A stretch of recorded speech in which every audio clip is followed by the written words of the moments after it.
Hi everyone, I'm MaryAnn. I'm a visual artist and voice coach from Singapore, currently in Singapore, and welcome to day 74 of my 100-day vlog series. So this is a series for you if you are someone who has a dream and you want to go after it and you want to create a worthy and meaningful purpose for your life and pursue your passion, and you're not quite sure how to go about doing that, or you have started and you're feeling stuck or confused, like is this the right thing for you to do?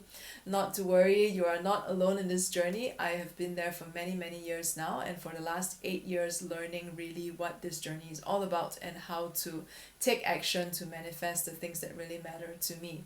So I created this series because I wanted to share what I've learned in the hopes that it could also help you frame whatever it is that you're going through right now in your journey of making your dreams come true.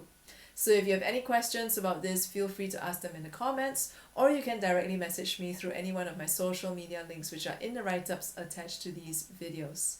For the past couple of days, I've shared this analogy where we are living on an island with a volcano, and we're in this village at the bottom of the volcano where life is very idyllic and peaceful.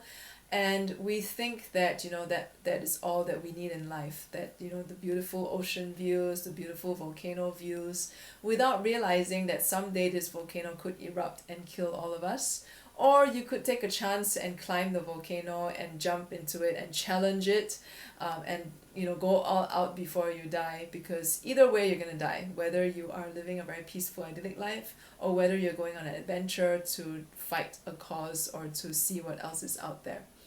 And one of the things that I think stops a lot of us from really getting out of that village and going to see what else is out there is the herd mentality.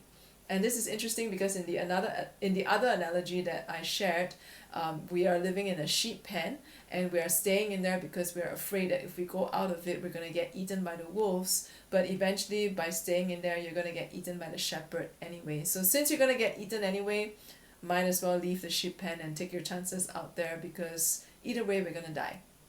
So with this herd mentality though, I think it's human nature that we tend to want to follow the crowd, that we tend to want to look to others as a way to figure out our life and figure out what are we supposed to do.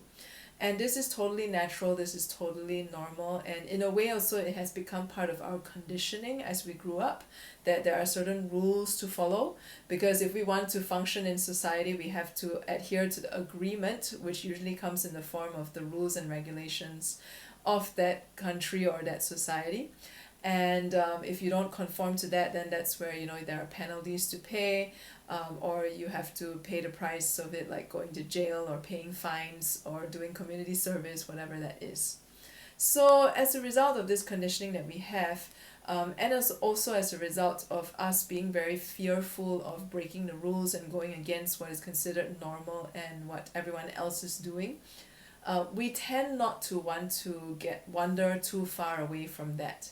And so when we have a dream and nobody else around us seems to have the same dream or seems to have the same mentality of pursuing their dreams, it's easy then to feel like we're the odd one out. It's easy then to feel like nobody else really gets what we're talking about. And therefore, whatever we're feeling about our dreams, whatever we are questioning, whatever we are wondering about is all wrong, and we should just stop it. And it also doesn't help that among the friends we have, because we value their opinion a lot, and if they don't see things the same way as we do, chances are we would also listen to them, and we're not going to go after our dreams because we kind of fear leaving them behind or resulting in us being left out of the group or left out of what's going on in other people's lives. So this is a very normal thing to encounter if this is something you're going through. And if anything, like going back to the analogy of climbing the volcano, if you're in a village and you say to your friends, hey, let's go climb this volcano, you're going to get a variety of responses. On the one hand, you're going to have friends who will tell you, why do you want to climb the volcano? Like, our life here is so great. We have everything that we need. Life is peaceful. Why do you really want to go up the volcano? You're not going to find anything new up there. And then you're going to have people who will say that, it's really dangerous. You could get attacked by wild animals. You could fall down the side of the volcano and die. It's better to just stay here and just enjoy what you have now and live a long life rather than go risk something and get killed before your time is up. And then you're going to have friends who will say that, you know what, it is not a journey for me, but you should go and do it anyway, and I totally support you in this. And then there are going to be friends who will say, yeah, you know, let's go climb the volcano and let's go on this journey together. So we're going to meet all kinds of people in our life.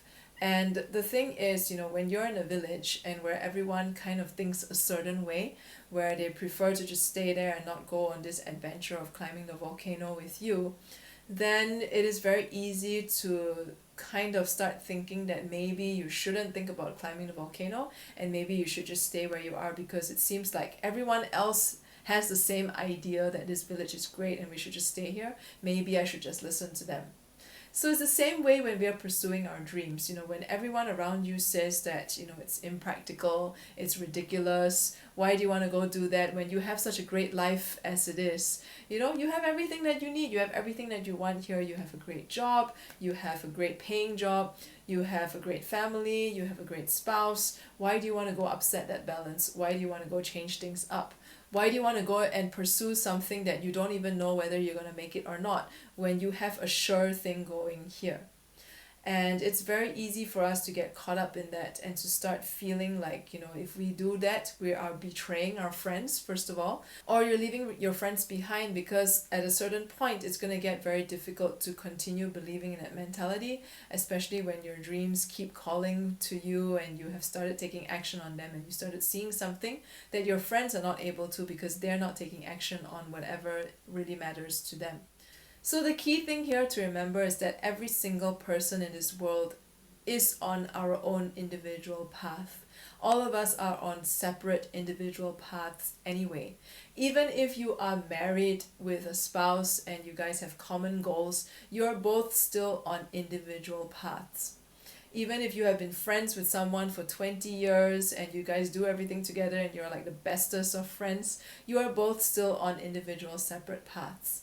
And ultimately, it is your choice to decide whether you are going to prioritize your path or your relationship. I would recommend though that you prioritize your path, because ultimately your relationship with yourself, like I've shared before, is really the only relationship that matters. It is the most important relationship in your life, because that is one relationship that is never going to leave you and that is always going to be there. And ultimately, if you don't choose your path and if you don't choose what is right for you, you're never going to feel at peace with yourself. You're always going to feel a certain level of incongruence, and you're going to feel regret at the end of your journey when you didn't take the path that you really wanted to. So I would say, you know, whatever your friends say, you know, it's great to hear them out, it's great to consider their opinion, but ultimately at the end of the day, it is your decision and it is your path, and I hope that you choose your path over whatever anyone else may have to say about it. So if you've enjoyed today's video, subscribe to my channel on YouTube or like my Facebook page wherever you're seeing this on. And if you have any questions, feel free to ask them in the comments, or you can directly message me through any one of my social media links which are in the write-ups attached to these videos. And I'll see you tomorrow.